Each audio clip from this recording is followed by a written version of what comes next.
See. Hey, everybody. Welcome to the live show with David and I, a.k.a. Shamrock Balls. And this is going to start what'll be a new tradition here on the channel, a live show, at least once a month with David and I. But today, we wanted to talk a little bit, it is the season to talk a little bit about Christmas movies and, of course, Jaws, the Revenge, right, David?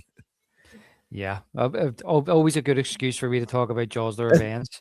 Um, yeah, so anybody that's that familiar um, with myself and my thought process on when I watch movies, I like to be seasonal about it.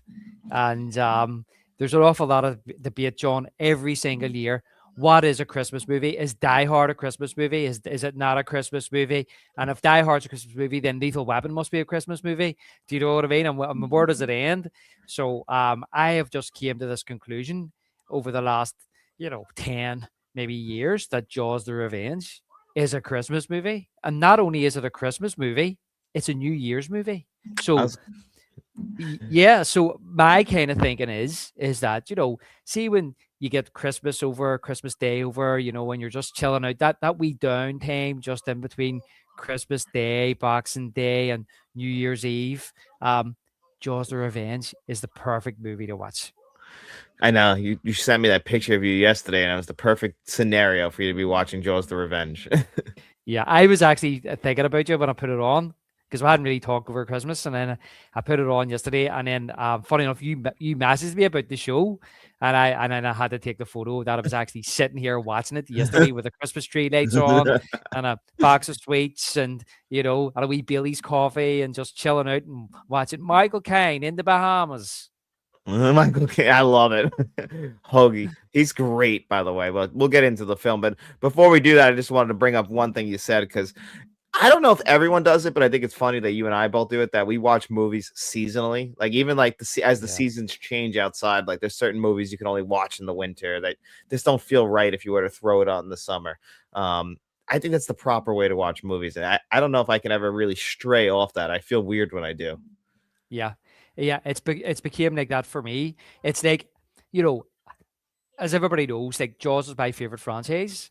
And when I was younger, like I could watch a Jaws movie at any time. I've watched the likes of the Jaws movies in the winter, and I've watched the likes of Jaws Revenge in the summer because majority of it's set in a summer climate.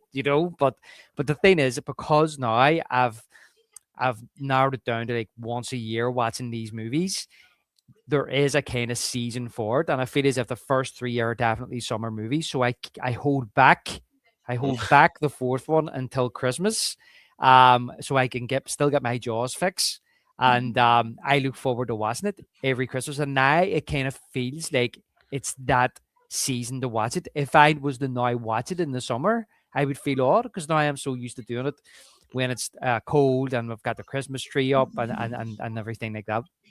Yeah, it's honestly it is a perfect time of the year for this kind of movie. And like certain movies, like it's weird though. Like your mind also will put things like I think we've talked in our James Bond pod when we do the Let's Talk Movies podcast. We start talking about James Bond, how it fits into certain times of the year when you get in like a Yeah. James Bond kind of mood. But for me, also like January and even February is like even though it's winter here and it's snowing, it's always like Quentin Tarantino season to me, and that's like usually when I rewatch his movies. I never watch his movies in the summer. It's a little bit different for me. It's like even directors will kind of have that effect on me. But do you not feel like just that you mentioned Tarantino there, the likes of like Pulp Fiction to me is feels like a real summer movie? It does, but like there'll be like certain situation, like maybe like in my life, I can remember a certain situation of watching Pulp Fiction, like when it was snowing out, and like now my mind like reverts back to that, and I like kind of want to replicate that moment. Yeah. Well, I have that with like the Hateful Eight. Oh yeah, yeah, Yeah. Yeah, I have that only for the winter. Movies like The Thing yeah. has to be in the winter. For me, The Shining. You shiny, you can't watch anytime but the winter. Snow's such a big part of it, and he's there for the winter. Yeah, Yeah. yeah. What's up, Aaron? Glad you could pop in here, buddy. And what's to say? Demo expert said I consider Long Kiss Goodnight a Christmas movie. Long Kiss Goodnight's a good movie. Yeah. So this is probably the least prepared I've ever been for one of our podcasts, to be honest with you. But earlier on, I was eating dinner and I just wrote this, this list of just movies. Now, look, I'm sure there's plenty more here that people are familiar with and watch every Christmas that I'm not familiar with or I don't watch every year. But we have like official Christmas movies, we have alternative Christmas movies, and then I'll put at the end here just like fringe or at a stretch what Christmas movies we that did you watch at this time of year? Maybe if it's just cold outside, maybe there's an old Christmas tree in the background, maybe there's a wee reference to Christmas, but it's not specifically about Christmas. And then that's the whole debate. The whole debate basically is that, for example, I've heard people say that Die Hard isn't a Christmas movie because it's not about Christmas. It's only set at Christmas. It could be set at any time of year, and the movie wouldn't change. But I don't know if that's necessarily the definition of a Christmas movie. Yeah, that's a big one. I feel like Die Hard does float the line, but there's certain things in Die Hard that make it a Christmas movie. Rico Gomez, who I know doesn't think that Die Hard's a Christmas movie, he wrote, unless the movie has a Christmas message, then it's not a Christmas movie. Is Black Christmas a Christmas movie? I consider Black Christmas a Christmas movie because it literally is taking place through Christmas. It's got Christmas in the title, but when it comes to Die Hard specifically, because I know that's like the really big one, there's a lot of references to it being Christmas. Like, it's on Christmas Eve. They're listening to Christmas music. He bought a Christmas present. Like, he's going to be there with his kids on Christmas. He wants to like survive this. Yes, if they pull the whole Christmas element out and it's just I don't know, just a regular party that he got invited to, like, because they haven't seen each other in 6 months and he's going out there to try and resurrect his family from the ashes. And like this happens and like there's no Christmas references. Yeah, I guess I could see that argument that it's not a Christmas movie because it can take place during any time of the year. But they threw in Christmas stuff. And in my opinion, that makes it a Christmas movie because it takes place during Christmas. Plus, you have that whole family aspect of it. Christmas is about family. He's trying to rekindle his relationship with his wife so he can get his family back. And it happens because he becomes this hero. That's how he ends up getting his family back. If that hadn't happened, then he may not have got his family back.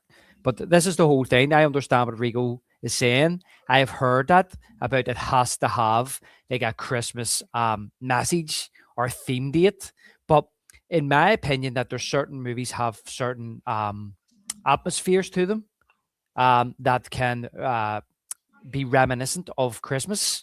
And I think that applies. And for me, that's why I call them alternate Christmas movies, right? So I have, alternate Christmas movies, in my opinion, would be Die Hard. For me, Lethal Weapon, not specifically about Christmas, set at that time period.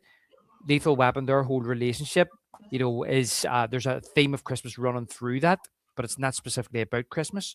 About Mel Gibson not having a family and being Around invited to Christmas.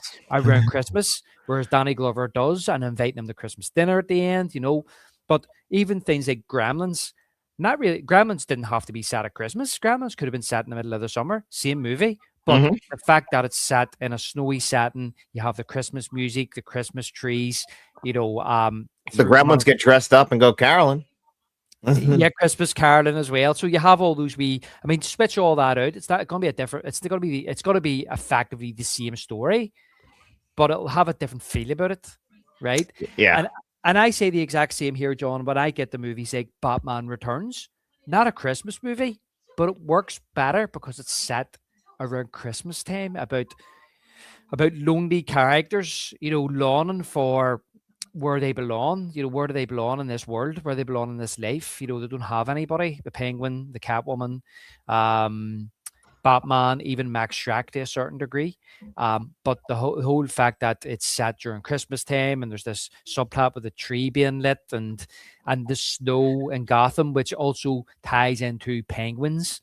So that to me, I seen Batman Returns in the cinema in 1992 during the summer. Didn't think anything of it at the time, but now I would feel odd about watching that movie in the middle of the summer because I'm so kind of used to watching it in and around this time of year. Yeah, Die Hard came out in the summer also, but it's when you want to tie the Christmas, and you got to think about it. They made a purposeful choice to put it during Christmas. They didn't have to do that. They had to decorate the sets. It's not like it was Christmas and they were filming. They had to decorate the sets to make a choice like, oh, this movie's going to be set during Christmas time. So when you go to watch it, if you watch it during a different time of the year, there's snow on the ground and everything, and the Christmas trees behind it. Even if they never make a reference to it, it still kind of feels like it'd be weird to watch this in like July.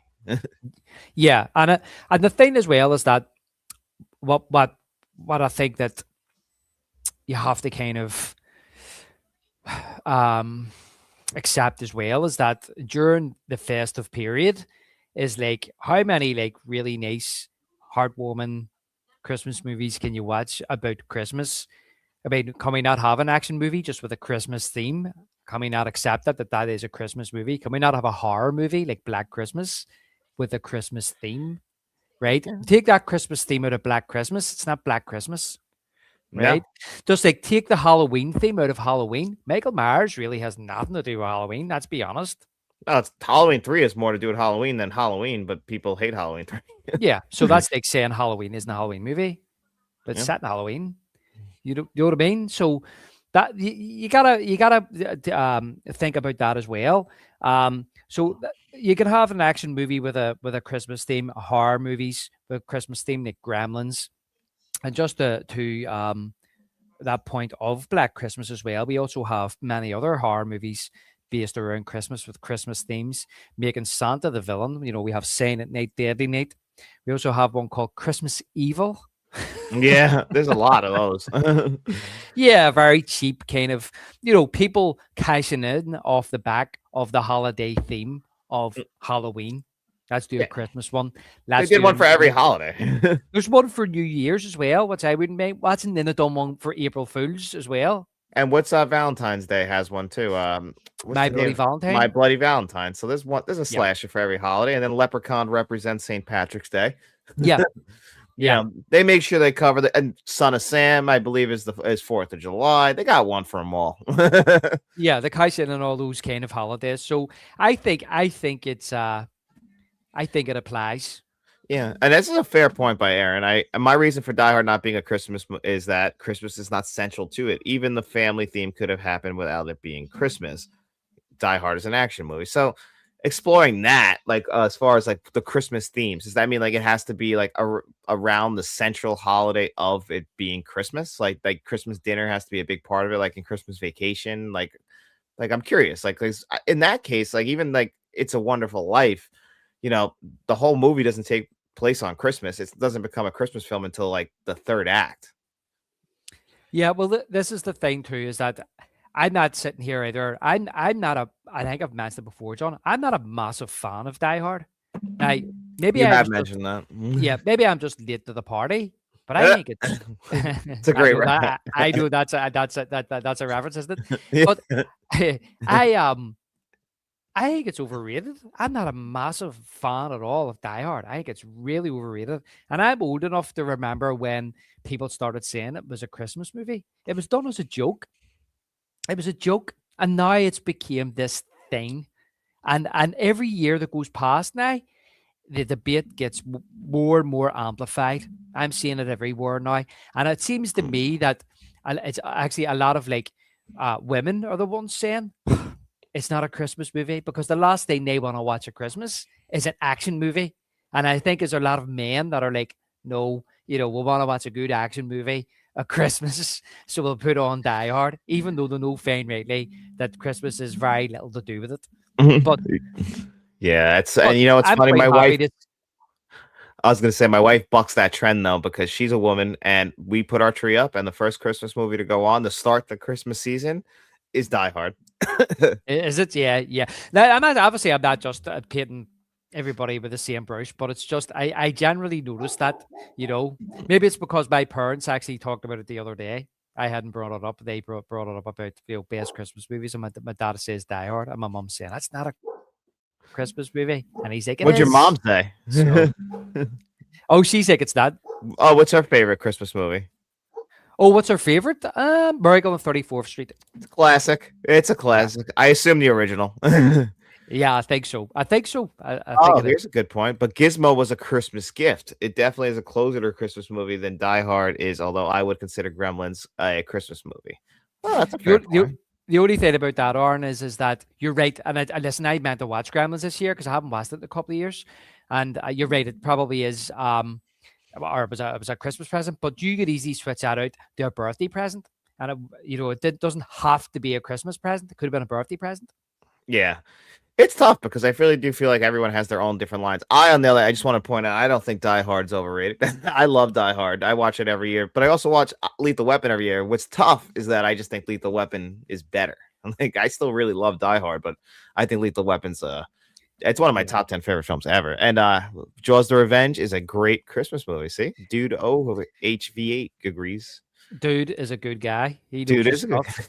He's a good guy, but I have to agree with you on Lethal Weapon, John. Lethal Weapon for me is like I think I've watched it every year at Christmas now for the last like 6 or 7 years. I always watch Lethal Weapon. It's the first movie I watched to open up Christmas. Yeah, it's a great one, and it opens with Jingle Bells, right? Yeah. It does, yes, and that's what I was going to say about Lethal Weapon because I got the 4K and I watched it a couple of weeks ago, and I feel as if the sound is a lot better than what I remember on the Blu-ray, and you can hear the Christmas music more. I noticed Christmas songs in the background that I never noticed before, and there's also you have the likes of Tom Atkins drinking eggnog when he Yeah. gets shot. When else would he be drinking that? Only that time of the year would they have eggnog set up for him to drink.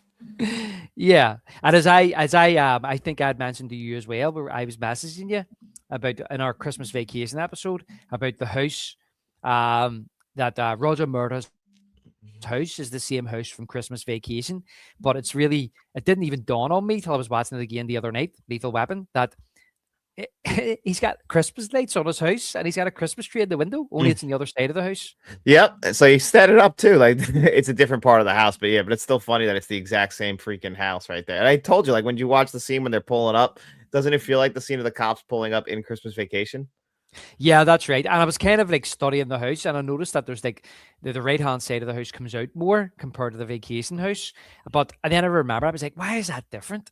I was like, they must have remodeled it for vacation. But then I remembered that he drives the car through that side of the house, so maybe Yeah. they just I haven't missed the second one on the way. So Second it one, must be, they're building that side of the house. Remember, they're doing construction on that part of the house. So they probably built it just to crash through it. Have the second film them building it back up, which is when Christmas Vacation's filming too. Yeah, and just build it straight down rather than have it coming out. Because it comes out where the steps are. It comes out a bit. And then Vacation it just comes straight down. Yeah, it's always funny to me how quick they can build a house and rebuild a house in freaking for a movie, but when it comes to building a house in real life, it's like, it's gonna be about a year. Yeah. But this is true. But Halloween is literally the title, so it kind of safeguards it from not being considered a Halloween movie. Yeah, if you can do that, you're always going to be roped into the holiday. Yeah, well, the whole premise of Halloween was to make a movie on Halloween night about people being killed. Though that's the whole premise of the title and the movie. Yeah. But it did start out true. as like killing babysitters, so like it's like they could have just done that on a regular weeknight. And throughout the movie, we don't see trick or treaters like we talked about in our Halloween podcast. So it's not like people were ringing the doorbell the whole movie for candy. Yeah, and of course, when you think about Michael Myers as a protagonist or antagonist, that's a unique mask, and the boogeyman, as far as I'm aware in folklore, doesn't just appear on Halloween night. You know what I mean? So they kind of took that and just applied it to one holiday. Mm-hmm. They just need. I mean, like I said in our pod, I couldn't believe no one had that title. It's genius. It's so simple and it's like right there for the taking. And it took all the way until the 70s for someone to notice. Yeah, but when you think about the 70s, John, a movie making, it was still really in its infancy. That's true. That is very true. Mm-hmm. It wasn't a very old medium by then. Yeah. No, you're right. Absolutely right. So Rico said Scrooge, Elf, Christmas Carol, Wonderful Life. Those are Christmas movies because of the message. Fighting terrorists has nothing to do with the message of Christmas. But on the other hand, you don't want terrorists any time of the year, so it's always good to fight terrorists, and it just happened to be. And also in Die Hard, they're not terrorists. Don't forget that. They're just your common thief. He's an exceptional thief. Yeah, that's right. They have the facade that they're terrorists, certain that. at the start to throw They them off. pretend to be to throw, yeah, exactly, but they're Yeah. just there to rob the joint, which is honestly it's another big reason why I love that movie is that Hans Gruber is nothing more than just a thief. That's all he's there to do is try and get money. He's nothing else, and there's no message there. Yeah, yeah, right enough. Yeah, it's been a few years since I've watched it. I got the 4K. I was meant to watch it over Christmas here, but I just haven't got around to it. No, Mrs. McLean, I am an exceptional thief. I love that line delivery. It's just one thing about him I just have to point out just because I have he had a great beard in that movie. Never had it Mm. again. And I always thought he looked a little off because of it. Yeah, did he not? Did he have not have a beard in Robin Hood? Did he have the goatee in Robin Hood? He might have had the goatee in Robin Hood, but I, everything I else, yeah, I could be wrong. I could I be. I could haven't be seen wrong. Robin Hood in a very long time. I'm the same. I just Yeah, assumed he did, but he yeah, may not. he might have. I mean, that was like a peak of him. It's a Wonderful Life probably tactically isn't a Christmas movie. It's just been adopted as one to watch during the Christmas season. Yeah, well, that movie was strange anyway because it was like a failure when it came out, and then it was just in the public domain because the studio didn't keep the rights to it. And then they got picked up, like just NBC or was it ABC started showing it every year around Christmas time, and then they're like, "Holy shit, this is a classic!" And then they picked it back up and started selling it again. Hmm. So fascinating story around that. Hmm. So, what else what else on the Christmas movie ends? Like as far as like, do you agree though? Like with them, like Scrooge is just retelling the same story over and over again. We've seen Scrooge told in so many different ways, even the Muppets. Yeah, that's true. I don't think I've seen many of those other versions, but my favorite version, of course, is Scrooged with Bill Murray. Mm-hmm. That is a great one for the season. Which is yeah, which is perfect. And funny enough, Santa Claus the movie came on TV the other day, and I watched a wee bit of that, and it just reminded me of the start of Scrooged, the day the reindeers died. Yeah, I love that. And Steve Austin comes in. The $6 million man. Yeah, I think he just passed away there too. But Yeah. yeah, Scrooged is is a very good Christmas movie as well that I really enjoy. But just before, well, it's in my mind. And I says I was going to bring this up, John, about fringe Christmas movies at a stretch. So, would you That's consider, for example, Rocky 4 or Rocky 5 a Christmas movie? Rocky 4, he fights the Russian on Christmas Day, 1985, for some strange reason. And Rocky 5, we literally have a Santa scene with Paulie dressed as Santa. Yeah, Rocky 5 a little bit on the like it's like how we talk about Rocky being kind of a Thanksgiving movie because it has the Thanksgiving scene. Like if you bring up movies that have Christmas scenes, like even like Goodfellas I kind of consider it too because it's got the one Goodfellas, it's got the actually has two Christmas scenes because they overlap a couple of times. They got the Christmas lights up, but it's like, does that make it two?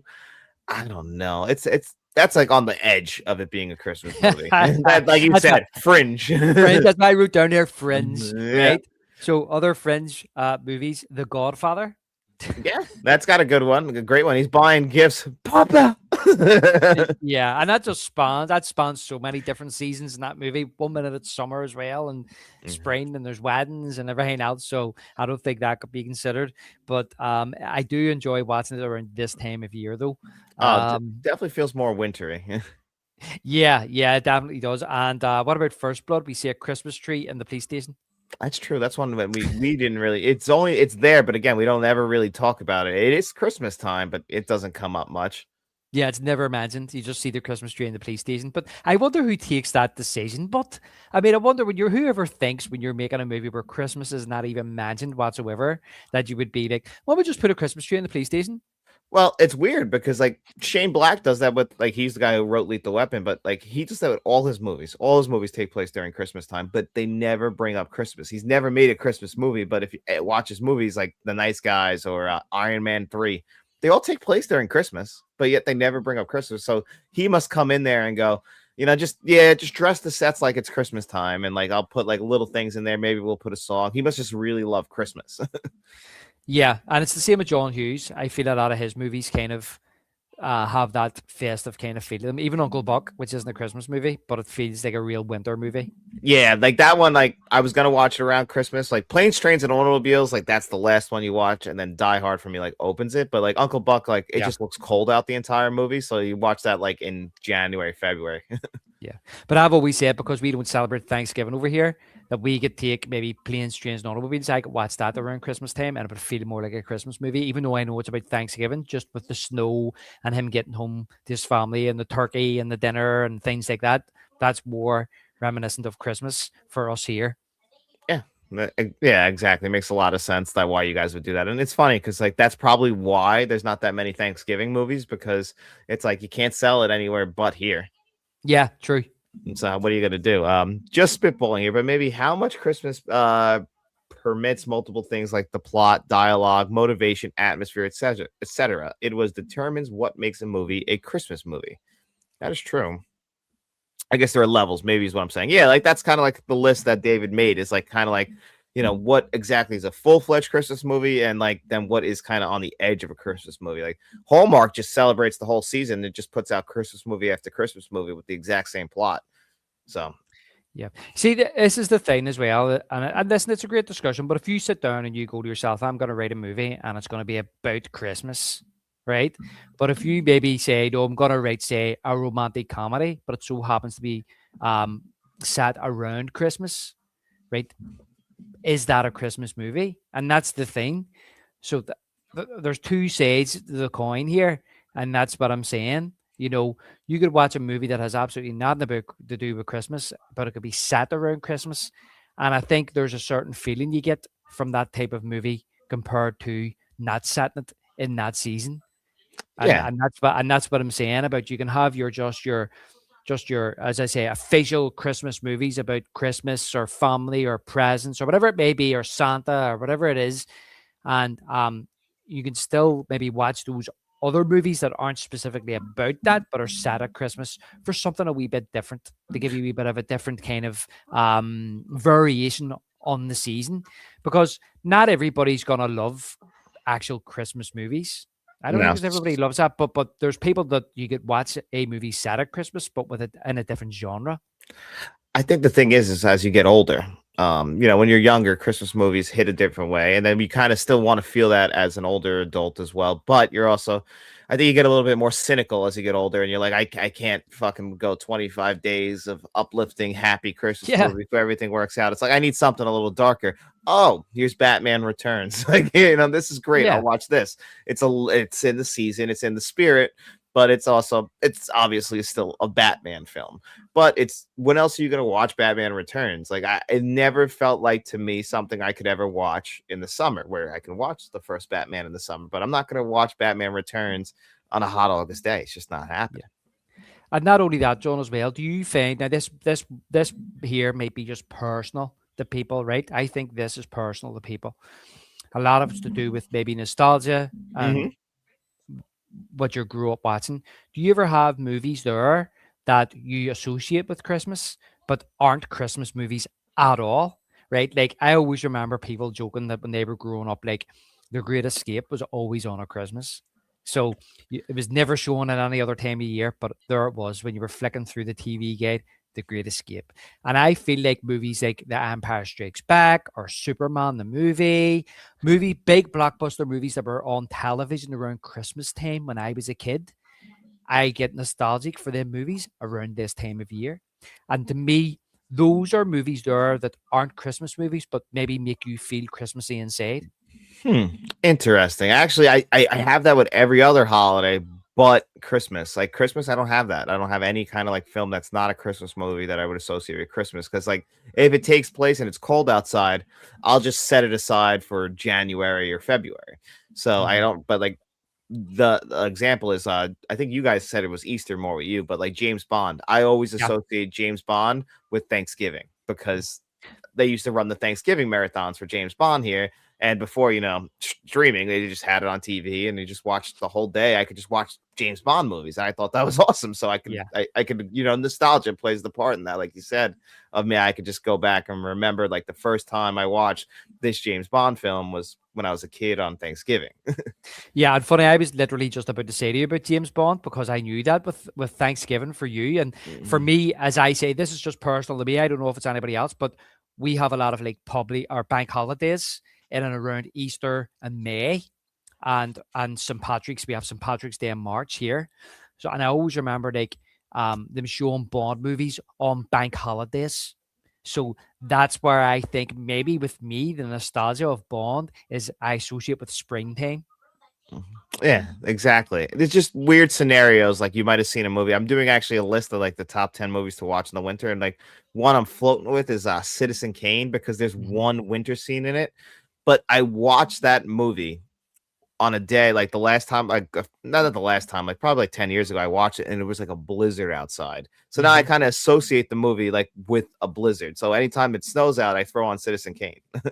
Yeah. I do know it's funny because I talked about this before. Like the Goonies for me is like a February, March time movie, maybe even an April time movie, a spring movie. Yet that movie's set in October. Yeah. And a lot of it was filmed in October, and you can see that at the start. But the thing is that I only kind of really found out recently that they reshot the ending on the beach, and that was in March. So maybe So, that's why. so But that low sun in the sky on the beach is March, and that's where my brain's going to. yeah, well, actually, you just reminded me. That's why I never associate First Blood with Christmas because when you look at it, the trees are so green and it looked like it just rained the whole movie. It feels like a spring movie. It doesn't feel like it's Christmas. It always feels like a spring. And when I watch it, usually in my head, it's cloudy outside, but mainly because it's overcasting through the whole movie, which again, it's the Pacific Yeah, Northwest. So, of course, but the trees are so green. yeah. So that just popped in my head. Let's see what this comment was. Santa Claus the movie is my favorite Santa film, but oddly not necessarily my favorite Christmas film, if that makes sense. By the way, Jaws: The Revenge is unfairly hated, which we'll have to shift to that conversation in a head. No, no, no. Rocky 4 and 5, those just happen on Christmas, happen to have Christmas scenes. See? Here is sorry. Isn't the robot dressed as Santa on the day that Rocky's fighting the Yeah. Russian? He is because he's celebrating. The Exorcist has a scene in which is Halloween. You can something not being trick or treat. I wouldn't consider a Halloween movie, but it's a good one for the season. That yeah. Once you start shifting to Halloween, what's a spooky season movie? Like The Exorcist isn't. I will watch that in October as well, and we did it for spooky season too. But yeah, Yes, it's because does it's it's a not. horror. Because it's a horror. Yeah, so horror films kind of get roped into that, but like Christmas, you don't rope in every family film. So I could see the argument there. Well, two things just sprung to my mind there. Firstly, E.T. should be a Mm. Halloween movie because there's a scene on Halloween. And when I went in visit to my parents on Christmas Eve, I walked in and my mum was watching the end of E.T. Um, so, but one that just sprung to my mind, which I didn't write down here, John. Do you know that Sego takes place in December? No, I didn't know that. Actually, I Becau- did. You know what? They open up and they say it's December 12th, It's December 11th, and 11th. do you You're know the right. reason? Do you know the reason is because they were shooting second unit in downtown. Where is she? Phoenix, isn't it? She's leaving downtown Phoenix, Hmm. and the second unit they shot around Christmas time, and they didn't. They totally just were oblivious to it. When Hitchcock seen the dailies, you can see Christmas decorations in the shop windows, and he went, "There's Christmas decorations," so that's why they put up at the start, December 11th.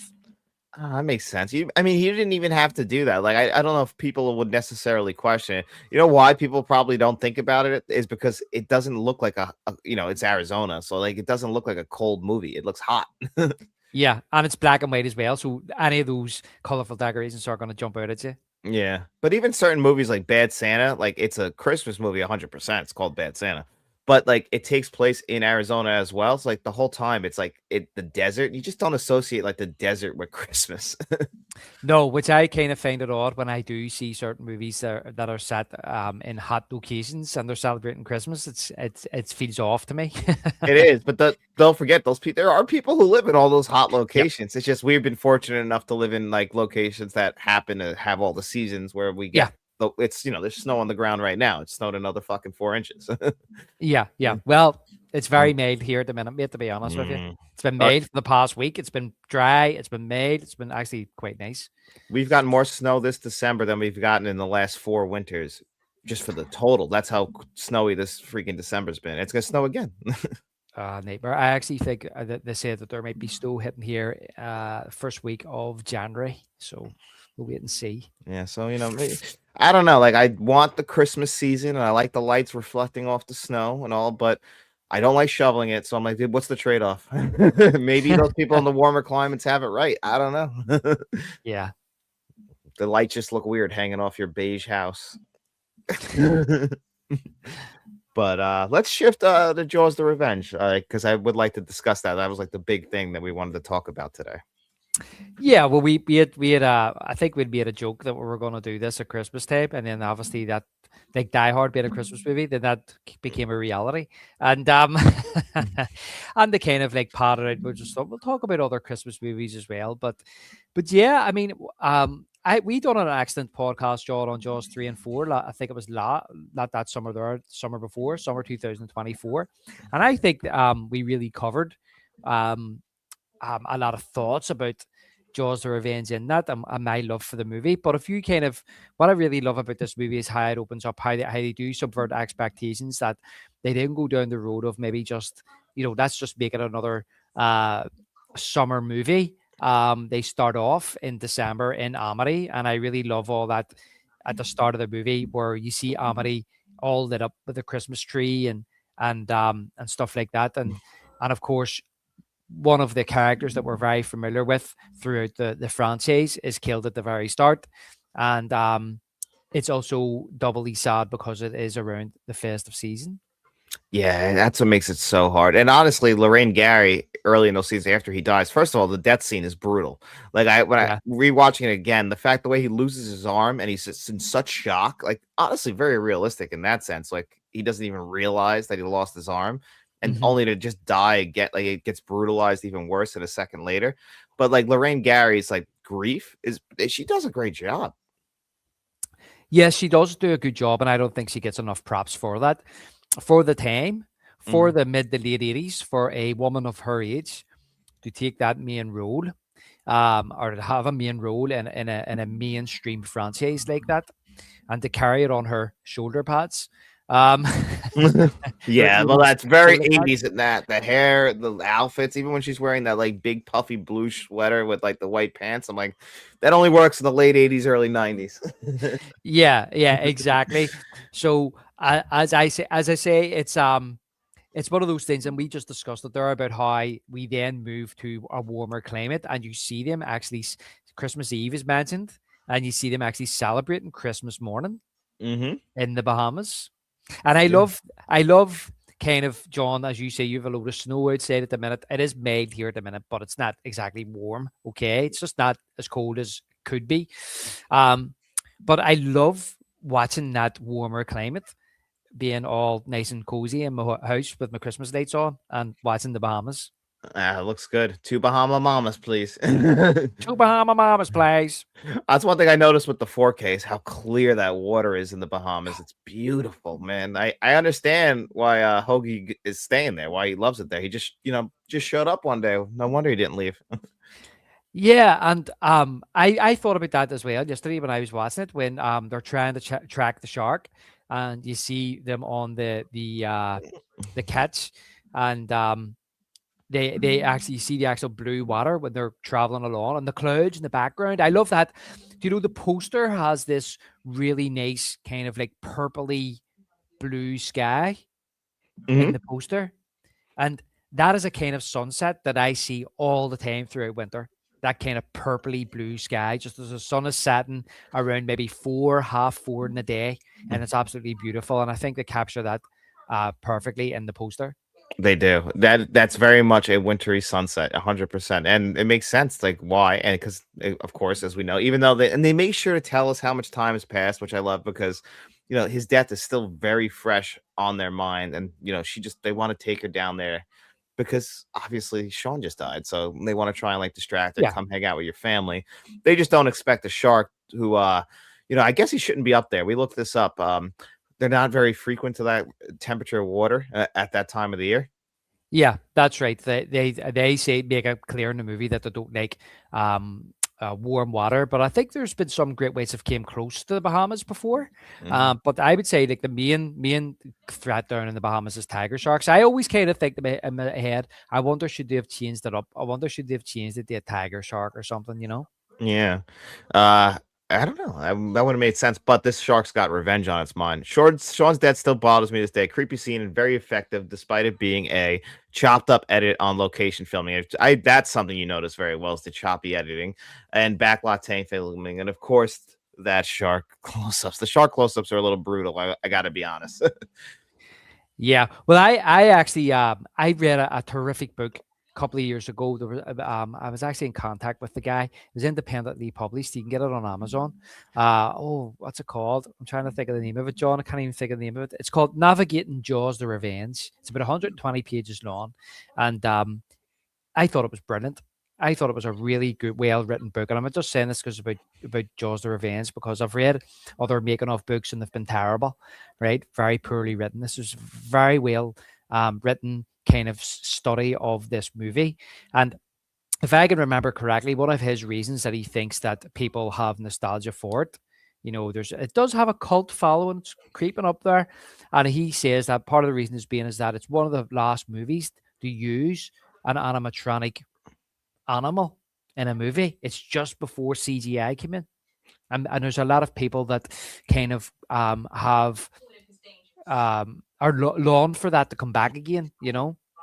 There is, it's like how I think we've talked about it on many of our shows, how we feel about practical effects. Like anytime I see like a bad practical effects, I'm like, maybe I'm being like naive because it's just like that's what I grew up with, like, or like these people. It's like I like how that looks, and I would Yeah. prefer that every time over bad CGI. I would prefer, and at any time filming on location, like all the way they used to do things. Like I get it's like impractical now and it saves money to not do that, but I saw something this morning about the last Ghostbusters film Mm-hmm. and how they didn't even film in New York City. Like they just built the stairs to the building and then put a blue screen behind it, and then edited in the building. Like you have that location, you could just go film there, but they don't anymore. And it's the same thing when it comes to like effects like that or an animatronic shark. It's something that we've lost. That I can understand why people would feel that way. It's really funny. Is because I that shark in the fourth movie looks terrible, really bad, The stiff. skin looks weird on it when they had, It especially the looks 4K, it doesn't help it. Yeah, it looks rubbery, but that's what I like about it. I wish it didn't, but I've grown to love that because I think what he mentioned in his book as well was that it's a monster. Okay, it's not just a shark; it's a monster, and I think that if you've got nostalgic feelings for that movie, you can overlook that. And that was part of this is another thing as well. It's part of why I'm fascinated with filmmaking is because Jaws one done such a great job of hiding the shark, and Spielberg done a great job of making it look real. That when you got the Jaws 4, that they didn't mask it anymore. You could see all the fakeness to it, but that fascinated me.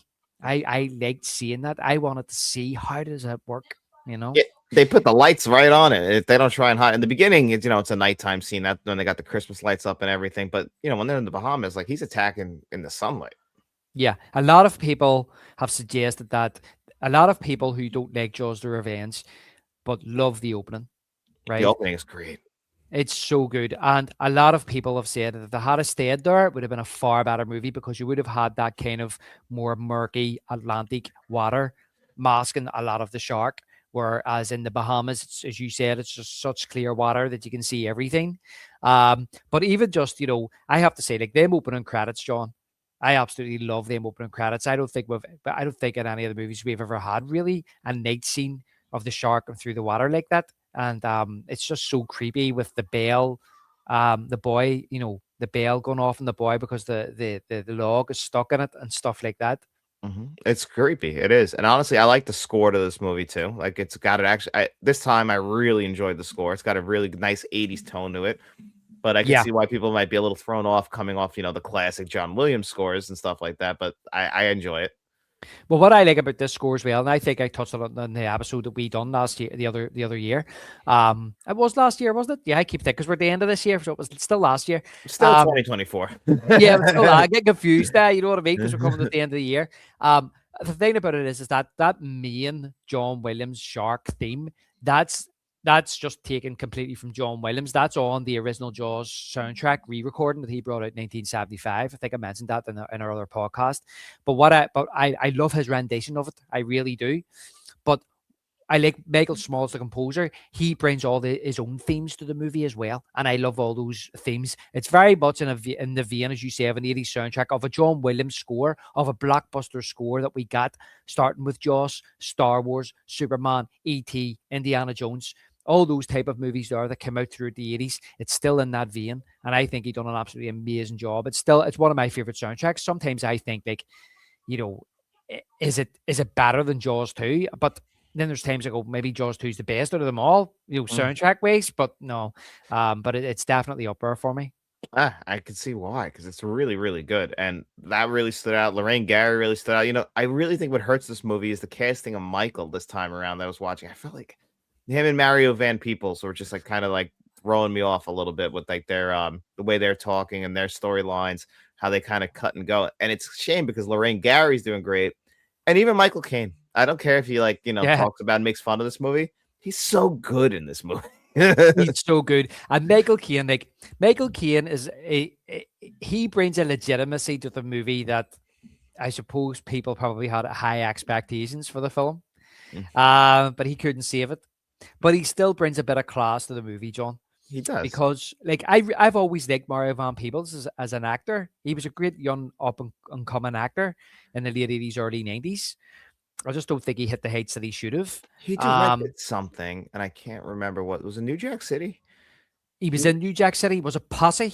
Yeah, he directed. The Western. Maybe he became a pretty good director. I know that. There's something that I really liked that he directed, but I can't remember it off the top of my head. I gotta look it up. But anyway, he's still.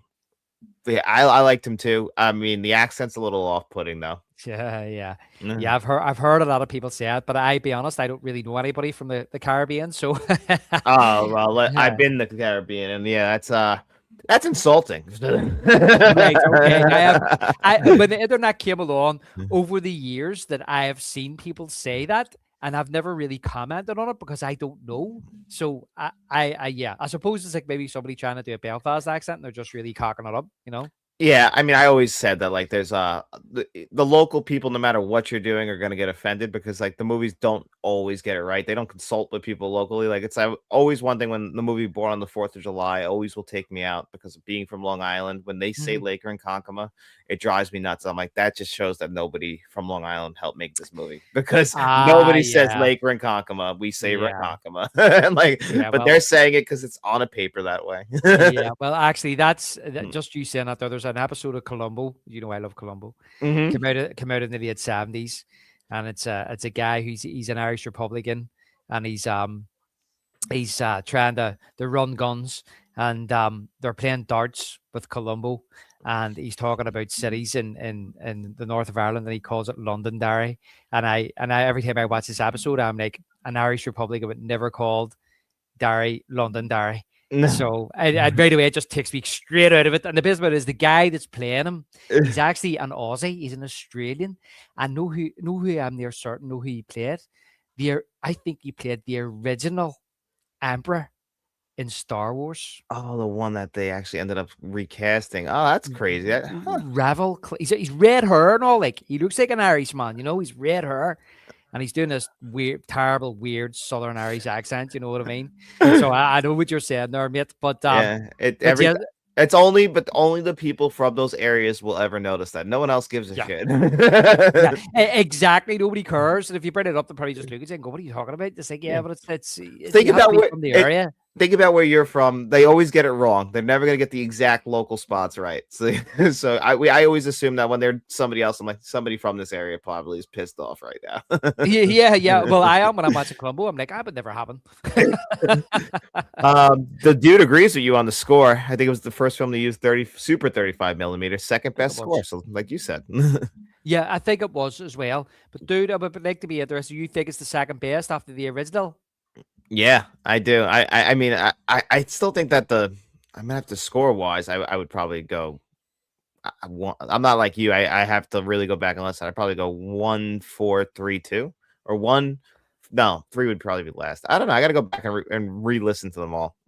That's one thing about the Jaws movies, and I think I mentioned it before, is that all four of them have amazing scores. For me, it's probably goes in order. Like one and two are pretty close. I've always said that one goes better with the visuals, You know? Yeah, one works really well, like as a component of the film, which John Williams scores, and especially with Spielberg, like they're made like that. Yeah, and John Williams done too, but I think that it works. It's still a great score, but it's still you can listen to it without the movie. It's probably better listening to it without the movie. Um, and then um, and then it would be four for me. And I think this is the score for part three's perfect for that movie, but it's just not as good as the R3. Yeah, I really like the film, the third one. I really, but you know what, Jaws: The Revengeance might pull in the number two ahead of Jaws 3. I don't know. I think you're right about this time of the year and it working perfectly. Just for this, there's still a ton of stupidity in this movie. I Yeah, can't give it a free pass, but there's also like some heartwarming moments. And then like even while I'm watching, I'm like, you know, compared to like the bad movies we get today, this one's still very competently made, and the lead is doing a good job. It's not like yes, there's some dumb stuff in here, but it's still it gives you like a certain like I'm like surprised at like how like emotionally moved I am by like by the grief that she's feeling. Like I'm like surprised at myself. yeah. Like as I say, for me, John, I can't get past it. The movie is completely and utterly insane. It's completely dumb, but to me, it's a monster movie. It's a fantasy. You have to just kind of take it as that. Just take it as this movie is just an absolute complete fantasy. Just forget about everything you know about reality and go into it with the mindset that like this is like a Godzilla movie or this is a dinosaur movie. Only it so happens to be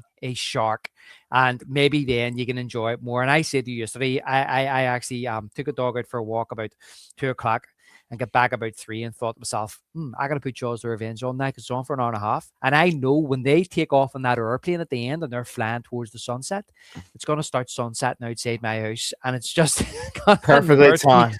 more in the experience here. Yeah. I love that like Hoagie's still talking as they're flying off and the credits go because he's just always talking. And the music as well, the Yeah. score. Mhm. Yeah. So great. So I guess I do remember hearing that it was a female who was originally cast to play it. Okay. Clive Revel did the voice of the Emperor in the Empire. So you The were double right about voice. that. Okay. Three scores a little too romantic esque. Yeah, they were trying things with that one. I like the third one. I do. I think it's a fun one. Well, do you know what the thing is about the franchise? If you think about the franchise, and he's right, it's more of a romantic one. The first movie is about the three guys. It's about Quint, Brody, and Hooper, and you have their brilliant motif as well, which I call the Orca theme. It's all Mm. about camaraderie and friendship and stuff like that, how they bond. The second one, as Joe Alves says, is about the community, but it's about the teenagers. So you have more of a youthful, joyful, kind of upbeat score when they're on the seas. But I also like the emotional stuff that John Williams done for Brody in that movie. And also the underwater stuff he done for the shark is outstanding. It's an outstanding score. And I don't think it gets talked about enough. But when you get to the third movie, he's right. You have the theme park themes, which is kind of joyful and a bit cheesy, kind of like the Jaws 3D is a bit cheesy. Oh, it's very cheesy. I love that about it. Yeah, exactly. It suits it. But then he's right, you have the love theme between Meg and Kay. And that's probably my favorite theme in the whole movie is when they're on the beach at the start and he's talking about having to go to Venezuela and what's he going to do and all this. It's a very nice score being played, but they're walking down the beach and there's the seagulls are flying and stuff behind them. And you can see the waves crashing up the beach. But you get to the fourth one, and the fourth one was designed to be a family movie, a people movie about family.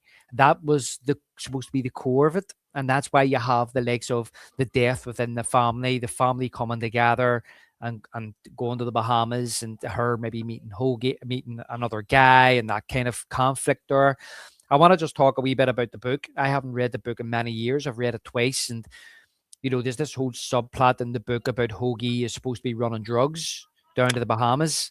They That's why, abandoned that in this. Like you could they bring it up and it's a key part of one scene. Like it's a real key yes. part. That's why he's distracted, Michael's because he's thinking about this, but they move past it too fast. Well, he says to him in the plane, what Mm. do you do when you're not flying people? And Michael Caine says, I deliver laundry. I deliver like that's it. He blows past it. Like, does that mean like you deliver laundry? Yeah. But sorry, John, but if I can remember correctly, before you read Dude's comment there, if I can remember correctly, in the novel, he's not running drugs. He's working for the what do you call the drug agency in America? Uh, Like the FDA or something like that, or the the FCC the or C, D not the DEA, right? I think it's DEA. Because that's a drug enforcement agency, Drug Food Administration. So maybe the like D whatever that one is. Well, he's basically working for them, if I can remember correctly, to stop drug Mm. dealers, to stop drug runners. Now, I don't know if he's supposed to be British in the book. I can't remember. But the thing is that if I'm near certain, his daughter died from drugs. He And does that, say that he understands what she's feeling, yeah, so but he doesn't elaborate. But like that's why I like his character so much, because it does feel like for a while that him and Lorraine Gary are kind of in a separate movie. Like they're kind of like, doing their own thing. It's about a mother grieving the loss of her child. And like there's this man, like, she doesn't have her husband anymore. It's like someone who's different from her son to comfort her.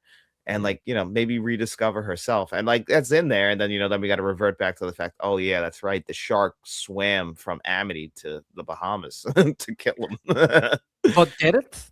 Did Yeah, it? That's the whole thing. that's true. Yeah, I Is it a mean, different shark? you don't know for sure, right? Like you can't prove that. Like that's the other thing. It's like it's a shark. You can't like go ask it. Like why is it so upset? Like Yeah. This is cubic S. This is just ambiguous. It's left to your own interpretation. it just feels like this family's cursed. I can't blame her for like not wanting Michael to go out in the water. Like I really don't. Like I'm like, yeah, I get it. Yeah, but people say, well, why didn't she just move out of Amity? But I like all the wee tie-ins. But this is the thing, right? Okay, I'm gonna admit it. You know what? I'm a super fan. You know what I mean? It's my favorite franchise. I know it inside out. But I love seeing things like, for example, let's read between the lines, John. The end of Jaws 2. Len Peterson run the realty, right? Mhm. Alan worked for her. Mrs. Taft is in Jaws 1 and Jaws 2, That's right? true. She's also in Jaws: The Revenge. But at the start, when she meets up with Sean, you hear Mrs. Taft saying to Lorraine Gary, "Why do you get to leave early?" And Alan says, "Because my desk is closer to the door." And Taft says, "That's not funny at all." Referencing Jaws 1. But when you look where they're leaving from Br- Brody and Taft Realty. So like they must be coworkers So read or between the lines. So that co-owners. means Yeah. Len Peterson has been kicked out of Amity because of the end of Jaws 2, and she's decided to open her own realty business. So she has with Mrs. Taft, all those wee things. And the mayor who comes walking up was supposed to be Murray Hamilton, but he died before filming started. And the mayor that came up and talks about drinks on Thursday night or something, he's one of the select men, which is in Jaws 1 and Jaws 2. So you have all these wee interconnected threads throughout the franchise that links it. And I love seeing that. It's Martha's Vineyard. We see Mrs. Kentner when we go into the Brody household as well. So she knows what it's like to lose a child. People make fun of that. Oh, as if she'd be her. So Brody was responsible for her kid. But a lot of times past, maybe she understands that Martin was up against it. And now here's a woman who's lost a child, just like, doesn't matter what age her child is, lost a child like she did, and she's there for support. I Mhm. like all that. Yeah, I like that stuff too. That's like my favorite part of the movie is like pretty much anything going on with her. Some of the shark stuff is like, it makes it feel like an 80s slasher. And then it kind of feels Yeah. like a movie in conflict with itself. Like, what does it want to be? Because, like you said, like the family element, if you could have, I guess nobody would accept that if they would have just done a movie like that where the shark isn't like a big part of the movie. Like, you have to have it, like, have the scene in the middle where it attacks them on the boat. You got to like have the fear of the shark again. But if you were just to explore a mother like losing her son, like, and it happens to be Sean Brody, like, that's a great movie in itself. And I think it works in this movie. It's just you kind of have to navigate around it. I think that's they tried to make that family aspect of it the emotional anchor, right? Mhm. But the thing is that I think a lot of people are just looking at it at that particular time, aside from the shark tracking the family and her saying it's coming after us and all her paranoia, and apart from the bad special effects and the ludicrous ending, the reshot ending. Oh But my people are God. yeah, but people are like, why is this happening to this family again? And that's the thing that happened in 75, it happened in 78, and now it's happening in 87 again. And people just couldn't get beyond that. I mean, they watch 5 seasons of Stranger Things, don't, and they can't get past the fact that everything just happens in Hawkins, Indiana, and nobody seems to Yeah. raise questions around the rest of the world. Like, Well, like that's always been, being a staunch defender of my favorite franchise. I'm always like, well, people can suspend their disbelief about other franchises. Why can't you do it to this? And the only conclusion I can come to is that Spielberg just made the first movie so realistic that if people believed it. So you start taking them down a fantasy route. They're like, no, I'm just not having that. yeah, and I mean, they'll always have to live in the shadows of Jaws, like we talk about with the Psycho sequels. They'll always have to live in the shadow of Psycho. Like, there's nothing you can do. Making a sequel to those movies is just it's an impossible task to ask for, really, Yeah. because you're just not going to match up to an all-time classic. Yeah, no, well, that's the biggest problem that those sequels have, and the more time goes on, the more forgotten those sequels are becoming, because the first one you just can't compete with it.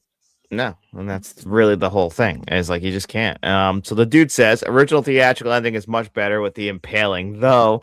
I like Jake surviving. Do you guys know any rare deleted scenes that hasn't been shown anywhere? Not even on TV. Not even on a TV version. Well, before you answer that, because I have no idea.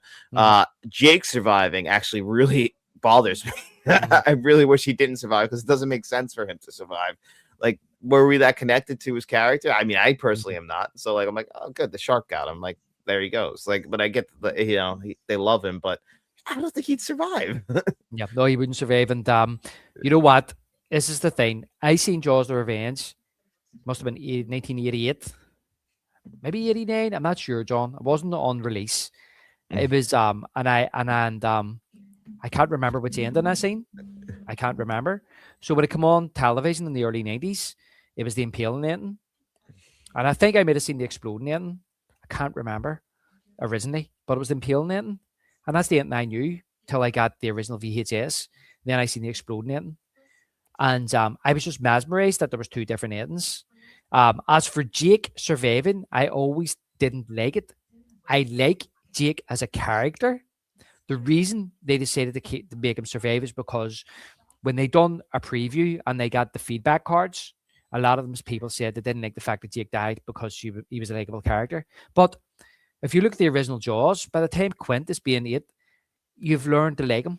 Yeah, I was gonna say, like, what's the like that? That's not a fair excuse, and the movie has to commit because it just seems weird because we show a lot of him being violently brutalized, and he's like able to speak, like he's like kind of just floating there, like he got a bad shark bite, and Yeah, not like actually like a violent one like we saw. So it's a little off putting. Is kind of what always throws me off about it. It's the tone of it.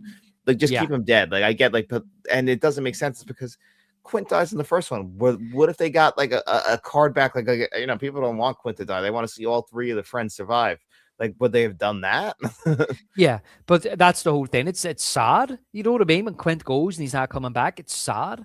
And Hmm. that's what I feel as if that it should have been. I think it was poetic justice for him to die because he was the one pushing this. He was the one pushing it. We got to study the shark, got to study the shark. And then he tries to become the hero at the end. He kind of redeems himself for trying to Hmm. help his friends out after him forcing making the into studying the shark, and then he dies at the end, and I prefer that ending, and that's the original ending. I think a great way that says, it would be very hard to survive from that, if especially if you're with blood because of blood loss. If you're you're there for a bit from shore, I think it would just bleed out. But you notice, like in the original version, when they're getting on the plane, the ADR in the end where he survives, Alan saying, "Take good care of Jake," and that's not Yeah. in the original version. But um, also, when you think about this too, John, we're watching a Jaws movie. It's the lowest body count of 3, and if Jake Mhm. doesn't die, then it's only 2. Yeah. And I mean, the deaths are brutal. That's for sure. They make sure to linger on them, show you them. I mean, the one death is like where he wipes the what, like right before he grabs the girl, and he grabs the other kid. Like that poor kid. That's awful. Are you talking about on the banana boat? Yeah. Yeah, I love the banana boat scene. That's a brutal death. Like that's just as It, brutal as the one in the beginning. it's amazing. I love it. Yes, it's such a great scene. So it is. I don't care how fake the shark and all looks, but I just think it's filmed so well. It's probably my favorite scene in the whole movie.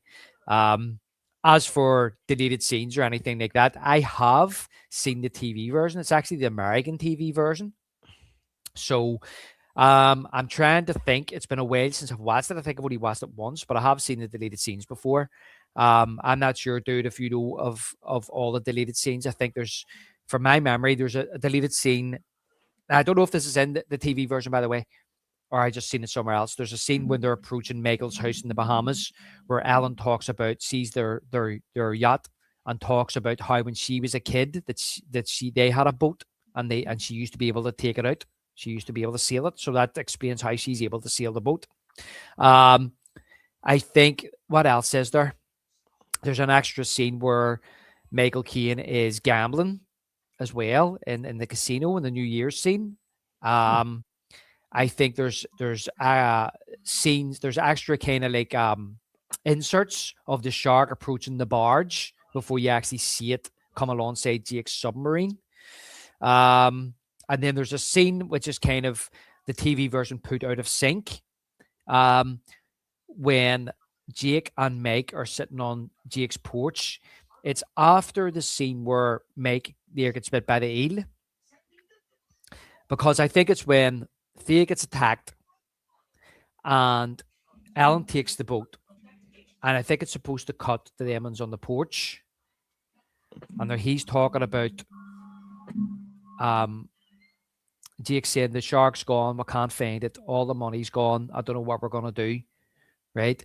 And Meg just gets up and storms off, and then I think that's when he goes into his house and he sees um, Thea's in shock, and then notices the boat's gone and runs out.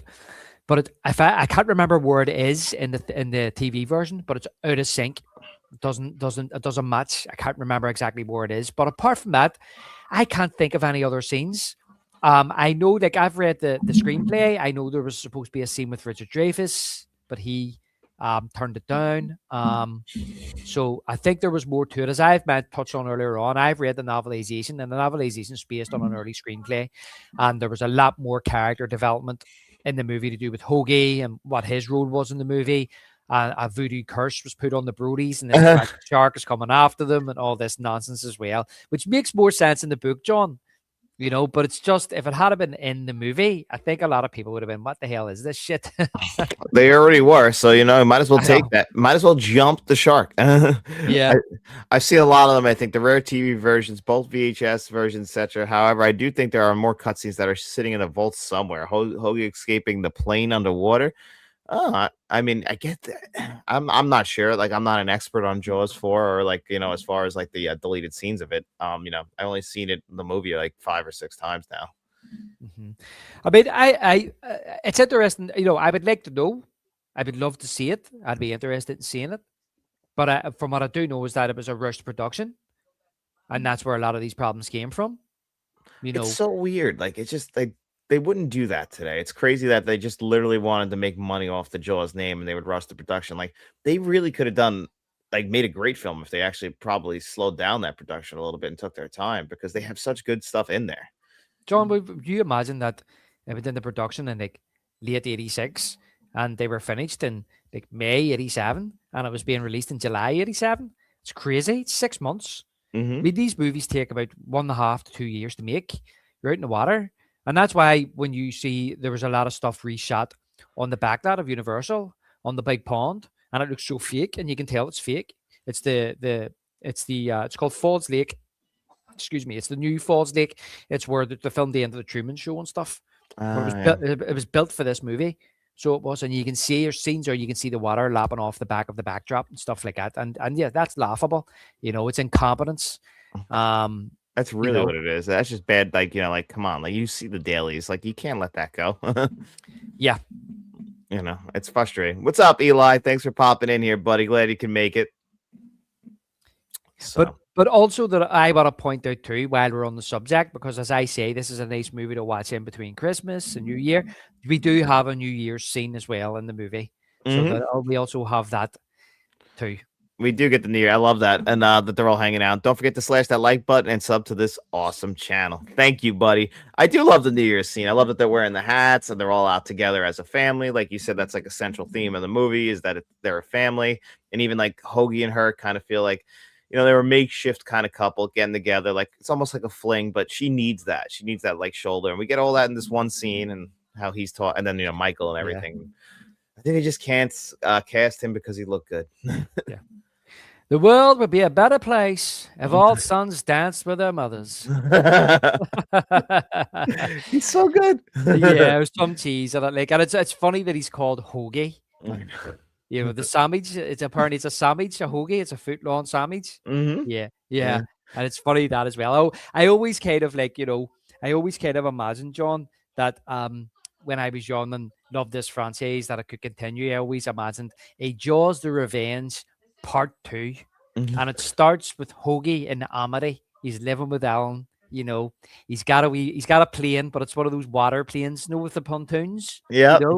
And he's parking it up for the night, whatever it is he's been doing. He goes down with his wee rope, and he's tying his wee rope onto the pontoon. And the next minute, a shark bursts out of the water and eats his head off. That's how I always imagined Jaws: The Revenge Part 2 starting. I mean, you know what? It's the perfect beginning to any 80s slasher. We kill off a beloved character from the last film in the opening scene. Yeah. And I have to say as well, is like, just talking about Jaws: The Revenge and my love for it as well, is that this was the movie that actually scared me more than any other movies. I don't know why. I think it was that whole opening, the nighttime with the dark, cold water and that No one hears strange. him screaming because they're all busy, and he's right there. Yeah. Do you know when I was watching this the other day, and I really do love the job they've done on the 4K, John. I love how they remastered the sound effects and all that. I know some of the music's a bit odd in some of the scenes, which they added music where there wasn't music before. Don't know why. Huh. Yeah, like when they're flying to the Bahamas, there's music playing, and there's never music or ever before.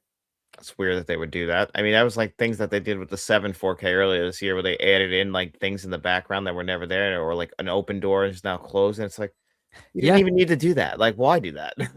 yeah. I think it's just more for the 7.1 experience for Ye- people. Probably, right? I guess that's probably what it is. It's like now, or like with David Fincher's case, like adding things. It's like, I never, like, I didn't expect people to see these things, and I now I see it and I want to fix it, and I'm like, but it's like no one's really looking. Yeah, and like when I watch the original Jaws, I always watch it mono anyway because I don't like all the remixes they've done. But this particular one here is like at the end when Mike's shouting Jake, they've changed that. It sounds different. But what I was going to point out was the start of the movie just saying about how it used to scare me when I was a kid. It's that whole idea of him going out on a wee boat by himself at night time, and just the way it's shot, how he's approaching that boy with the log stuck to it, and how he's kind of like adjusting that wee light on the top of the boat, and it's shining down into the dark water, and you can't see what's down there. That's terrifying to me. Hmm. It's petrifying, and you don't know the sharks down there. And yeah, it coming out of the water like that. Yeah, that's a perfect Yeah, scene. Like other than the bad editing, but like I do love that scene, and it starts the movie off just in a great way. yeah. So that always used to scare me about that movie. I think that's just that opening scene. I think was what always used to get me. Yeah, it's a great. It's like you said, people who don't really like the movie still like the opening scene, and you could see why. Yeah, Yeah, lots of close-ups on the Jaws: The Revenge to make the creepier than the elders for me. Extreme close-ups. They are extreme. Guys, I don't get why. So you see that, right? yes, I do. Yes, All right, yeah. didn't know if it Eh, popped up. Yeah, no, I see that. All right. Yeah, no, I know what you said. Yeah, about the shark's mouth coming very close to the screen as well. Yeah, Yeah, I yeah, mean that's all part of the like. I think also just of the era of the time. Now, what did Stakeout come out in '87? it did. Yes. So he turned down Jaws: The Revenge to go make Steakhouse. Richard Dreyfuss. Yeah. Well, Richard Dreyfuss or Hooper was to have a cameo where he actually spoke to Meg on the phone when he heard that Sean was died. And as far as I can remember, like Thea was calling him uh Uncle Matt. You know. Uh yeah. Oh, that's awesome. I wish he would have came in for the cameo. I guess he probably figured that the series was dead. Yeah, well, I mean, I think they wanted him back for Jaws 2, and he didn't do that either. Maybe, yeah, but he didn't get. I think he had conflict with um, Close Encounters. He was filming that at the time, and yeah, I suppose he just didn't want to come back for a sequel. I mean, Roy Scheider, they asked him to come back. He didn't want to come back. You know what I mean? And Murray Hamilton was to come back as the mayor, but he died, so he couldn't come back. So they had to fill that with a different select man who was in the other movies. So I love that. I mean, when you think about legacy sequels today, John, and there wasn't too many years between Jaws 3 and Jaws the Revenge, but they tried their best to tie it into the other movies as much as possible. And I also like, Lance Guest to me is, I think I mentioned on our podcast last year, he reminds me of like, he could be Roy Scheider's grown up son. And I like how he's got the beard because it's kind of like a throwback to Dreyfus, so there's that kind of mix between a Brody and Dreyfus, or Brody and Hooper, in his one character, a father and a marine biologist. Yep, I kind of noticed that too. He has the perfect look to be a Michael Brody, and it's funny because like we talked in the show that we did last year about how his character completely changes from the last movie to this Yeah. movie. But Yeah. I think I do like the look of him, the family man aspect of it. His line delivery is kind of what throws me off. Yeah, I remember seeing an interview with Lance Guest in recent times where he said that the script he read was not what they ended up filming, and he was kind of thrown off by the whole thing because he, Uh, he said the script here was a lot better than what they ended up filming. He says it was always getting changed, and when they were filming it, he didn't know where his character was because they were changing it all the time. He couldn't get that whole emotional thing sorted. that Um, sucks. Actually, you could see that when you explain that. Yeah, because it's up to the mhm, actors to keep track of their like characters' emotional arcs. mhm. Yeah. But So I if you, like him. I really like Lance Guest and Jaws. I think he's or Jaws 4. I think he's probably my favorite Michael Brody. yeah, I guess I guess I could see that. Like that he's probably he's the best of them, I suppose. But I don't know. It's just some of the way he speaks sometimes like throws me off. But like you explaining that, like it makes a little bit more sense. Hmm. To me, I always just read it that I look, probably right. You're probably 100% right. I grew up just watching this, so it's like when you grow up watching something, you probably don't see a lot of these things, especially when you love something, especially for a lot of nostalgia reasons too. But I always just read it that he was just grieving because when we don't see him until he finds out his brother's dead, and he seems to be, and he's carrying this secret, he's carrying this burden. You see it as soon as the shark appears, like he's only just starting to get over he's not even over his brother's death. It's the new year, or it's not even, it's just before the new year. It's just after Christmas. He's getting back into work, and then he sees this shark, and Jake's excited because, now we're gonna do some real research, boy. And he's like, don't don't don't say anything to my mom. Right away, he's worried, and he's like, I didn't mean to, flap my lips, eh? Yeah. But that night, or whatever, a couple of days later, New Year's Eve, he's going, tell me about a discovery, man. He's like, Jake, you know what I mean? So he's carrying this burden. So, and then she says at the party to him about kind of like, um, she thinks he's annoyed at Hoagie, which he kind of is, but he's also got the shark in his mind.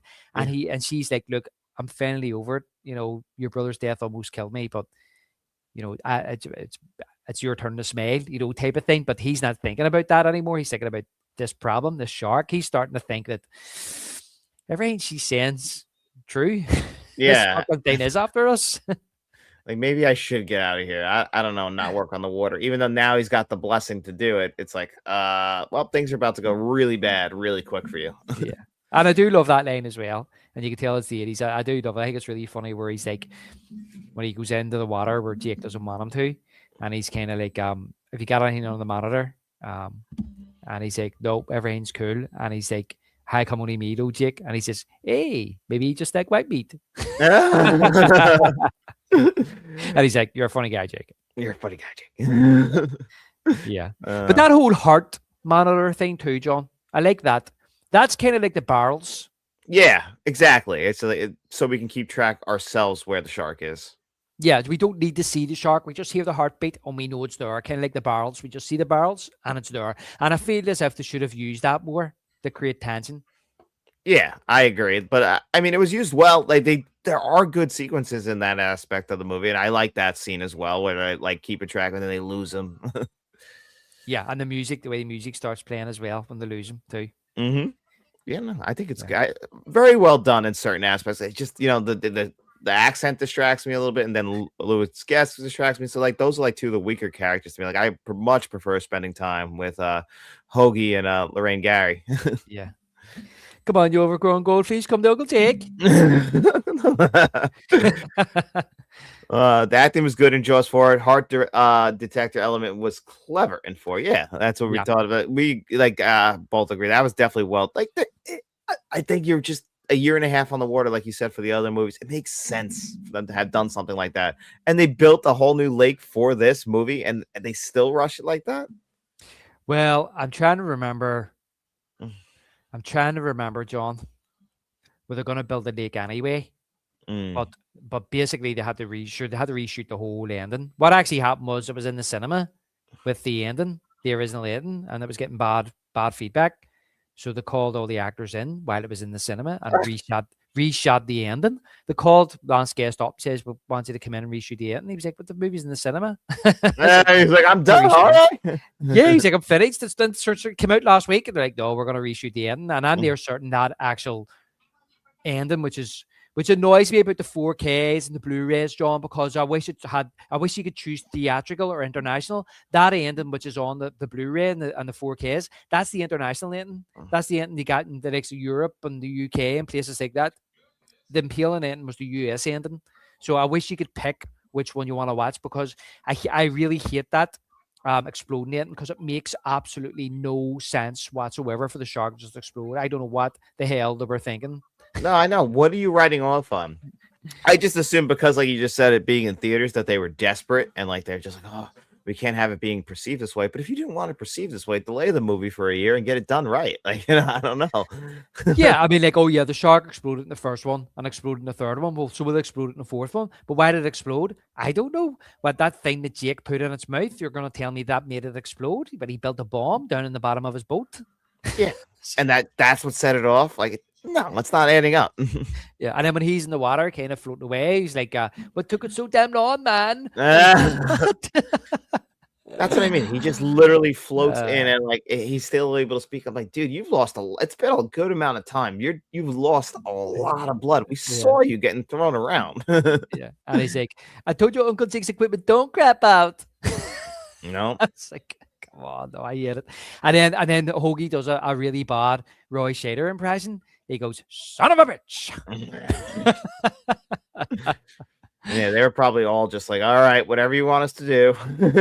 Yeah, we're just done with this by now. You know what I mean? Yeah. But that kind of bothers me. I mean, like I think it's kind of like the lesser of two evils here. It's still Look, I love it as you know. I've keep saying that because I don't want people to think I'm shitting on it. But listen, the movie is not great. Let's just do the impaling it and fuck it. At least that makes more sense. The monster dies by getting impaled. It's kind of like a vampire being died. You see it with all the blood coming out of the mouth and stuff. It's like a real monster movie. Let's just do that. Yeah, it worked. I don't know. Yeah. I think, like you said, like they just thought that would save it, but it's like you're making it worse. You're drawing more attention to it now. Yeah, yeah, yeah. You had it. Like, it's fine. Like, it's out there. Like, I would be just like Lance Guest. It's over, man. Yeah. And then to make matters worse, when it aired in the 90s on British television, it was open mat, Oh my right? God. And you could see all the mechanics at the bottom of the shark. And I'm like, talk about, as you say, making it worse. You can literally see where it's open underneath the shark and all the mechanics controlling it. Like, killing any immersion that you could have possibly had. Mm-hmm. There's no sense at all. No sense at all. But I mean, we went for about an hour 20. Is there anything else you want to go on about with Christmas movies and Jaws before we get out of here?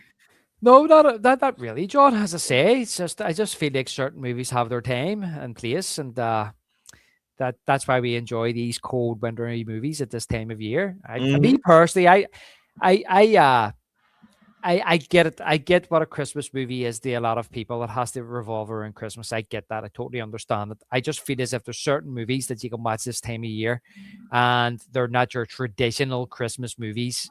They can still make it feel like Christmas, as I said earlier, even though it's maybe an action or a horror movie or even a romantic comedy or something like that. And if you watch them in this season, they just maybe just don't feel right watching them in any other time of year. Yeah, I agree. It doesn't feel right to watch them. I just couldn't. And that's the thing. Like, I'm not Lethal Weapon, usually what happens to me. And I'm on the fence about watching the sequels right now because usually I'll watch them. Like, I haven't watched them in a few years, two, three. I usually will watch two, but I haven't watched 3 and 4 in like 4 years. I'm like, Mm. maybe I'll watch them, but I'm like, are they going to come to 4K this year? Like, and am I wait? Do I wait for that? But after I watch Lethal Weapon, I watch them all around this time of the year. Yeah. Do you know I've only seen the third and fourth once? Really? And I have the box set, and I keep meaning to go back and watch them all again because I really enjoy the whole series, Me really too. do. And I actually think when I first watched 3 and 4, I think I liked 4 more than 3. I thought 3 was a very generic 90s movie. It is a generic 90s movie, but it's really a lot of the heavy lifting is just by the two leads, and then it's just they're fun. Like they're always cheesy. Joe Pesci comes in. I don't know. Like I think it probably does go 1, 2, 4, 3 because I do like 4 a lot Yeah. too. You bring in Jet Li, Chris Rock is good. I like the pregnancy angle. I mean, like, we don't get Renee Russo till the last two films, and I love her. So like I think the whole franchise. Like I think it's very underrated. I just maybe because it's been 27 years now since we got the last one. hmm Well, I totally agree with you. It's 1, 2, 4, 3 because there's a lot of people think the second one's the best one. Yeah, I Uh, know. I and can't do that. I can't. I really like the second one, but for Hmm. me, the second one feels more Hollywood, more glossier, more kind of more money's been thrown at it. I think it's more self-aware, and it's trying to outdo the original, and it's still a really good sequel. It could be one of the best sequels ever made, but Hmm. I just don't see how it's better than the first. I really don't. I feel as if the original's a wee bit more serious, grittier. Um, I feel the heart more in the original. Yeah, you could only make them into they can only become friends once. Like they have to start. You can only do it where they, don't trust each other. And now they trust each other. Now by the second film, like they're family, they're partners, and now we just kind of got to tell stories with these characters. Yeah, and when I was watching it the other week, John, as well, like I know we done it in the pod last year, and and I was watching, and this is what I love about the movie anyway. But I was watching it again, and you know how you forget things, when you're only watching a movie once a year. And I'm not that familiar with Lethal Weapon. I didn't grow up watching Lethal Weapon, so I've only familiar to it in the last 10 years. So I'm watching, I'm going, you know what? This is really well paced. This is really well told. How he kind of like at the start is doesn't want to work. I know it's kind of cliche now, but doesn't want to work with Riggs and thinks he's dangerous and they think he's faking it. And when he realizes he's not faking it and he's like disgusted by him, but he saves his life. And Hmm. then the next scene he says to him, I want to thank you. I've thought about it. I want to thank you for saving my life. And that's what makes Murder trust Riggs to bring him to his home to meet his family. And you see that relationship blossom as the movie goes on to the point where he jokes about one point of the movie, he says to him, "If you continue to behave like that, or he says something, you won't be invited for Christmas dinner." Right? No, that his mates do. And Yep. right at the end, when he calls to the door and the daughter says, "Are you here for Christmas dinner?" He says, "No, I just want to give this to your dad." As he's walking away, he comes running out after him, and he goes, "Riggs, Riggs." He's like, "You come to Christmas dinner?" And he's like, "Yeah, okay." Yeah, he's like, you So can't let me eat my wife's food alone. Like. yeah, and that ties into the wee joke earlier. But I love that where he says to him, "Hey, Riggs, you really like my wife's cooking?" And he turns to me, he goes, "No." and he gets it. He kind of laughs. He's not insulted. He kind of laughs about it. Yeah, exactly. I love that. Yeah, and you can only do that in the first movie. That's why they throw Joe Pesci in the second movie as like now he's the one that's getting on their nerves. But they've already like established themselves. And then in the second one, maybe one day we'll do it on our show. I also Yeah. just don't love like that they had to have them like those diplomats be the ones that killed his wife. Like I wouldn't have liked that. I like you just let it be that they killed the other girl, the one that he was finally getting close to. Yes. Like he doesn't need two fucking dead women now to go after like as motivation. Yeah. You see, I hate that kind of like revisionist type of stuff to do in movies. They do it with the Batman movies now, where it's kind of like it just can't be a random mugger that shot his parents, right? It has to be elaborate, overarching scheme for some reason against the Waynes in Gotham because they were so powerful. And I always like that idea. As much as we love Batman '89, John, as much Hmm. as we love it, and I love the twist that Jack Napier killed the parents. I like that version. If there was any version to only exist, it would be that one. But I always remember somebody describing that Batman was the type of character who hated hated random acts of crime, and that's why he was Batman because his parents were taken away from him in a random act of crime. And if it's pre-planned and there's big motivation behind it, and then it kind of takes that away from it being random, it was targeted, and that's a wee bit more kind of wrapped up in neat bow. And I agree. I mean, I think it works better in Lethal Weapon if it was just a car accident. That's more tragic than they were being targeted, I think. Yeah, I think that works better. Like it's random. I don't know. That's your classic. Like there's too many people working on the script. It's like we got to have it tie back to one. We have to. It's like no, we're killing this girl off here. Like he's finally able to trust again and get an emotional relationship again. Yeah. And then they fucking kill her. Like that makes it sadder that way. Um, the dude says, Jet Li saves Lethal Weapon 4 at the end. Lethal Weapon 3 is either the worst or second worst, but in my opinion, the best looking film visually due to Jan de Bont cinematography, the guy who directed Speed and also did the cinematography on Die Hard. And yeah, it does have a clean look to it that I like. Yeah. I'm the best, man. I can't believe W has held up Lethal Weapon for so long. I don't think we're ever going to get Lethal Weapon 5. Last film is awful, surprisingly. Yeah, I don't know. I hear that every year that like Mel Gibson's going to direct Lethal Weapon 5 with him and Murtaugh like coming back, but I'm like, I don't need to see it. Like 4 was so long ago. Yeah, well, that's the thing, and Danny Glover's getting on now as well because he's supposed to be like the older man. Now I he's think this. actually too old for this shit. Yeah, I think they said when I watched the 4K special features, they said he was 38. I know I've seen memes that said he was 40 or 41 when they made the movie. And in the movie, he's supposed to be 50. Mm-hmm. So, I mean, how many years has passed? 40 years. So, what is he supposed to be now? 90? He's actually, there's no way he's fucking too old for this shit now.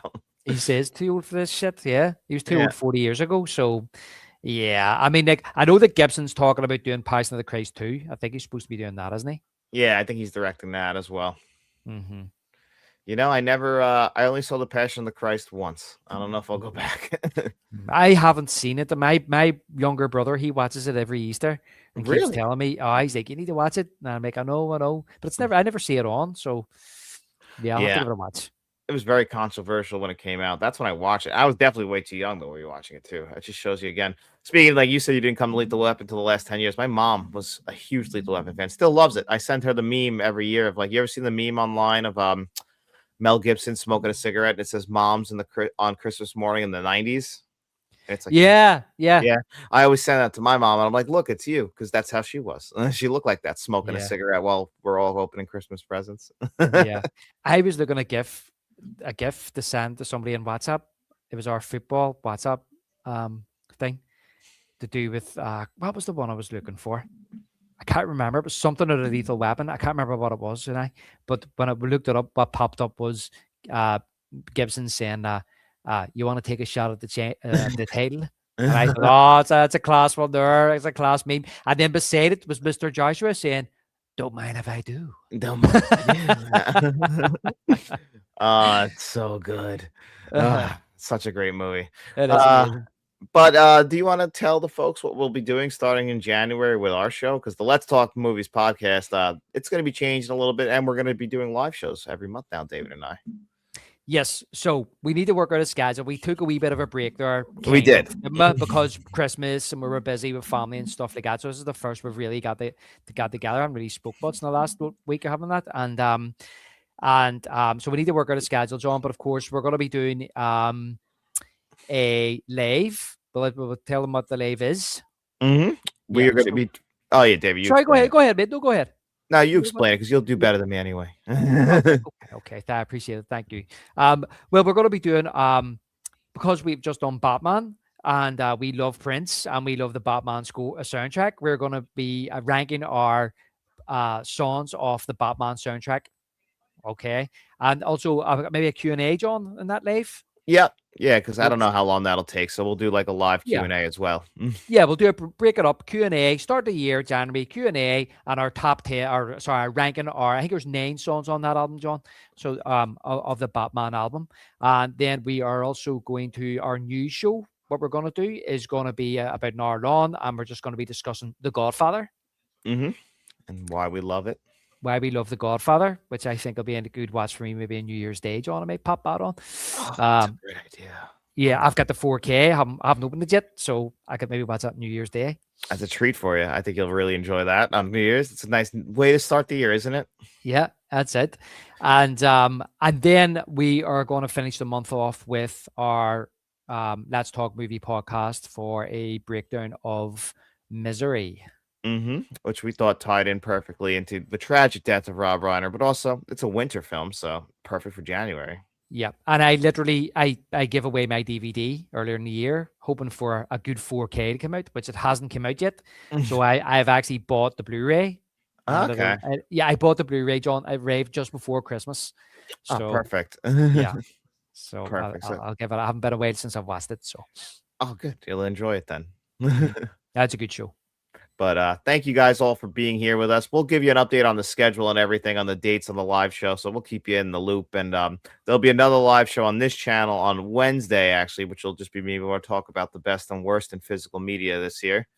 And, other videos throughout the best of the year 4K Blu-ray list will be out on Tuesday, I want to say. But other than that, yeah, keep an eye, look out for the schedule and everything. Thanks for being here with us. We hope you guys enjoyed the show. Happy New Year. Yep, I was going to say there. Merry Christmas, everybody, even though Christmas is over. Yeah. But Happy New Year. 2 Bahama Mamas, please. Yeah. 2 Bahama Mamas, please. Fun stream, David said. All right, send it. Sorry.